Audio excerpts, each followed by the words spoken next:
Hello বন্ধুরা, আমি মানবেন্দ্র পাল। আমার চ্যানেল হেলথ সলিউশনে আপনাদের স্বাগত জানাই।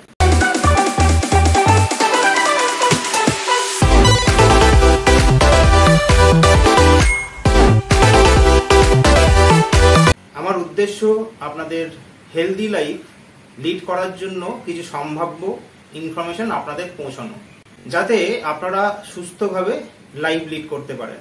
বন্ধুরা, আমরা যে রোজ খাবার খাই তার মধ্যে শরীরের জন্য হেলদি হতে পারে, আবার অনেক খাবার আছে যেগুলো আনহেলদি বা ক্ষতিকারক। আজকে আমি এমন কিছু খাবার নিয়ে আলোচনা করব যে খাবারগুলো আপনার শরীরের অনেক ক্ষতি করতে পারে। এগুলো খুব টক্সিক হয়, বিষ হয়, কোনো কোনো ক্ষেত্রে এতে আপনার জীবনে মৃত্যু ঘটাতে পারে। আজকে আপনাদের এমন কিছু 5টা খাবার সম্পর্কে বলবো যেগুলো খেলে আপনার শরীর টক্সিক হয়ে ওঠে। তাহলে চলুন ভিডিওটা শুরু করি, যাতে আপনারা পুরো ইনফরমেশনগুলো পান এবং সুস্থভাবে বাঁচুন, সুস্থভাবে বেঁচে থাকার জন্য। প্রথমেই বলি, সব থেকে টক্সিক যে জিনিসটা সেটা হলো সবুজ আলু। বন্ধুরা, আপনারা দেখে থাকবেন এই সবুজ আলু। কোনো কোনো আলু পুরোটাই সবুজ হয় বা কোনো কোনো আলুর কিছু অংশ সবুজ হয়। আমরা অনেকেই জানি সূর্যের সংস্পর্শে এসে কিছু অংশ সবুজ হয়ে যায়, ক্লোরোফিলের জন্য সবুজ হয়। এটা শরীরের কোনো ক্ষতি করে না, এটা আমরা খেতেই পারি। কিন্তু এর মধ্যে আরেকটা জিনিস পাওয়া যায়, সেটা হলো সেলেনান্স।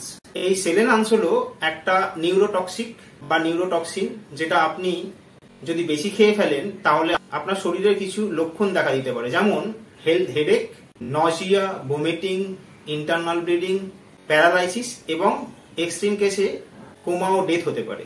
তার মানে আপনারা যদি রান্নায় কোনো সবুজ আলু ব্যবহার করে থাকেন তাহলে ইমিডিয়েটলি সেই আলুটা ফেলে দিন, বা যে অংশ সবুজ হয়ে আছে সেটা কেটে বাদ দিয়ে দিন, এবং এটা এমন কোনো সেফ জায়গায় ফেলুন যাতে অন্য কোনো পশু বা জন্তু জানোয়ার খেয়ে না ফেলতে পারে, কারণ ওদেরও এই আলু যদি খেয়ে ফেলে ওদের ক্ষতি হতে পারে।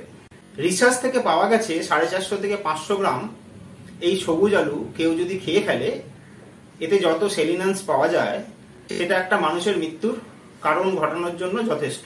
তাহলে সবুজ আলু খাওয়া থেকে আপনাদের বাঁচতে হবে, আর এটা একদমই আপনারা ব্যবহার করবেন না।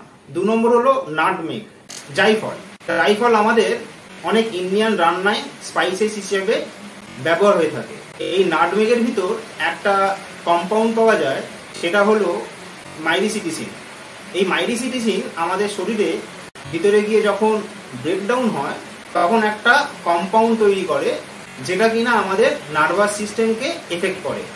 আর এটা যদি বেশি মাত্রায় খাওয়া হয়ে যায় তাহলে আমাদের ডিজিনেস, নসিয়া, ভমিটিং, প্যালপিটেশন এবং কোনো কোনো ক্ষেত্রে হ্যালুসিনেশনও হতে পারে। মানে সব আজব আজব জিনিস আপনি দেখতে থাকবেন, চোখের মাথার আশেপাশে কিছু না কিছু ঘুরতে থাকে। কিছু কেস রিপোর্টে পাওয়া গেছে, এর মধ্যে আপনাদের কাছে দুটো কেস শেয়ার করব। একটা কেসে একটা 17 বছরের বাচ্চা 50 গ্রাম নাটমেগ পাউডার মিল্ক শেকের সঙ্গে মিশিয়ে খেয়ে নেওয়ার 1 থেকে 1.5 ঘন্টা পরেই দেখা গেছে তার বিভিন্ন ধরনের সিভিয়ার সিমটম দেখা দিতে শুরু করেছে। তার হ্যালুসিনেশন শুরু হয়ে গেছে, অদ্ভুত অদ্ভুত জিনিস দেখতে শুরু করেছে, তার নজিয়ার প্রবলেম হতে শুরু করেছে, বমি হচ্ছে এবং অজ্ঞান হয়ে গেছে। যখন তাকে হসপিটালে নিয়ে গিয়ে ভর্তি করানো হয়েছে এবং টেস্ট করা হয়েছে, রিপোর্টে দেখা গেছে যে এই নাগমেটের ভিতর যে টক্সিন পাওয়া যায় তার জন্য এই ঘটনাগুলো ঘটেছে। আর একটা ঘটনা, একটা 37-38 বছরের লোক মাত্র 10 গ্রাম নাগমেট খেয়েছিল, তার মধ্যেও সেম সিমটম দেখা দিয়েছিল, এবং পরীক্ষায় দেখা গেছে এটা নাগমেটের জন্যই, এর ওভারডোজের জন্য ওর টক্সিসিটির বেড়ে গেছিল এবং এর জন্য ঘটনাটা ঘটেছিল। বন্ধুরা, এই নাগমেটের এফেক্ট শুরু হয় 1 থেকে 1.5 ঘন্টার মধ্যে, আর এর এফেক্ট থাকে 10 থেকে 12 ঘন্টা অবধি। আর এই নাগমেট আমরা মশলা হিসাবেই ইউজ করে থাকি, এবং এটা এতটাই কম পরিমাণে ইউজ করি যে তাতে কোনো শরীরের ক্ষতি করে না, কারণ এটা রান্নায় যখন আমরা দিই ডাইলিউট হয়ে যায়। কোনো কোনো ক্ষেত্রে এটা বেশি পরিমাণে ব্যবহার করলে তবেই শরীরের কোনো ক্ষতি হয়। যদি আপনারা আয়ুর্বেদিক মেডিসিন হিসেবে এটা খেয়ে থাকেন তাহলে একটু সাবধানতা অবলম্বন করেই খাবেন। যদি এটা আপনারা কোনো সাপ্লিমেন্ট হিসাবে ইউজ করছেন তাহলে দেখবেন তাতে রেকমেন্ডেড ডোজ লেখা আছে, সেই রেকমেন্ডেড ডোজের থেকে বেশি খাবেন না। বা কোনো ডক্টর যদি আপনাকে খেতে বলে থাকে তাহলে ওই ডক্টর যে ডোজ আপনাকে দিয়েছে তার থেকে কখনোই বেশি খাবেন না। ওর থেকে বেশি খেয়ে নিলে আপনার শরীরে অনেক প্রবলেম শুরু হতে পারে, আপনার ক্ষতি হতে পারে, আপনার প্রাণও যেতে পারে। তার মানে নাগমেট একটু বুঝে শুনেই খেতে হবে, না হলে আপনারা জেনেই খান বা অজান্তে খান, এটা আপনাদের জন্য প্রাণঘাতী হতে পারে। তৃতীয় জিনিস যেটা খেতে বারণ করব সেটা হলো বিটার আমন্ড। এমনি বাজারে দু ধরনের আমন্ড পাওয়া যায়, একটা হলো সুইট আমন্ড আর একটা বিটার আমন্ড। এমনি গ্রসারি শপে সুইট আমন্ডই পাওয়া যায়, আর এই সুইট আমন্ডের ভিতরে বিটার আমন্ড কখনো কখনো চলে আসে বা মিশিয়ে দেওয়া হয় বা পাওয়া যায়। আর এই বিটার আমন্ডে অনেক টক্সিক থাকে। এটার মধ্যে যে টক্সিক পাওয়া যায় সেটার নাম হচ্ছে হাইড্রোজেন সাইনাইড। আর আপনারা জানেন যে সাইনাইড হচ্ছে পৃথিবীর ভয়ঙ্করতম বিষ।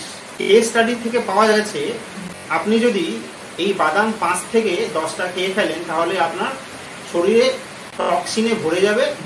আর ভুল করে যদি আপনারা 20 থেকে 50টা বিটার আমন্ড খেয়ে ফেলেন তাহলে সেটা আপনার মৃত্যুর কারণ হতে পারে। যারা রোগা তাদের জন্য আরও ভয়ঙ্কর এই বাদাম। তাই ভুল করেও এই বাদাম খাবেন না।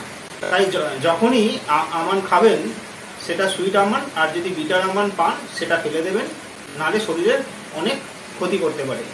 Fourthly, uncooked red kidney beans, মানে এমন রান্না করা রাজমা যেটা পুরোটা সেদ্ধ হয়নি। একটা জিনিস হলো রাজমাতে ল্যাকসিন নামের এক ভয়ঙ্কর টক্সিন থাকে, আর এই ল্যাকসিন রাজমাতে কাঁচা অবস্থাতেই পাওয়া যায়।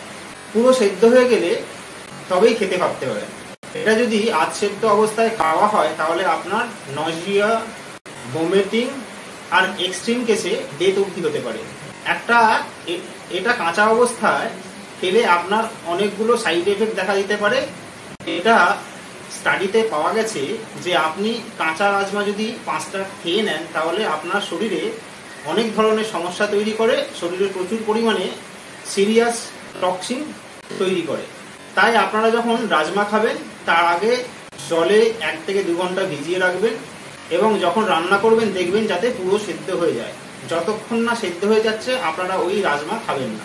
একটুও কাঁচা থেকে গেলে ওই ল্যাকসিন নামক টক্সিনটা ওর মধ্যে রয়ে যাবে আর আপনাদের অনেক ক্ষতি করে দিতে পারে।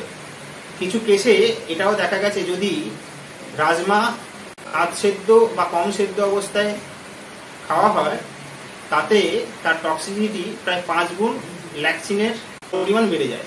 টক্সিসিটি 5 গুণ অবধি বেড়ে যায়। তাই রাজমা যখন খাবেন দেখবেন যাতে রাজমা একদম পুরোপুরি সেদ্ধ হয়ে গেছে, খাবার যোগ্য হয়ে গেছে, তাতে ল্যাকসিন পুরোপুরি নষ্ট হয়ে যায়। 5 নম্বর হলো ব্রাউন রাইস। বন্ধুরা আপনারা ঠিক শুনে থাকবেন, অবাক হওয়ার কিছু নেই। ব্রাউন রাইস আমাদের শরীরে অনেক উপকার করে, আর সত্যিই করে। আর ব্রাউন রাইস যদি ঠিক পরিমাণে বা ঠিক প্রসেসে যদি আমরা না খাই আমাদের শরীরে অনেক অপকার করে দিতে পারে।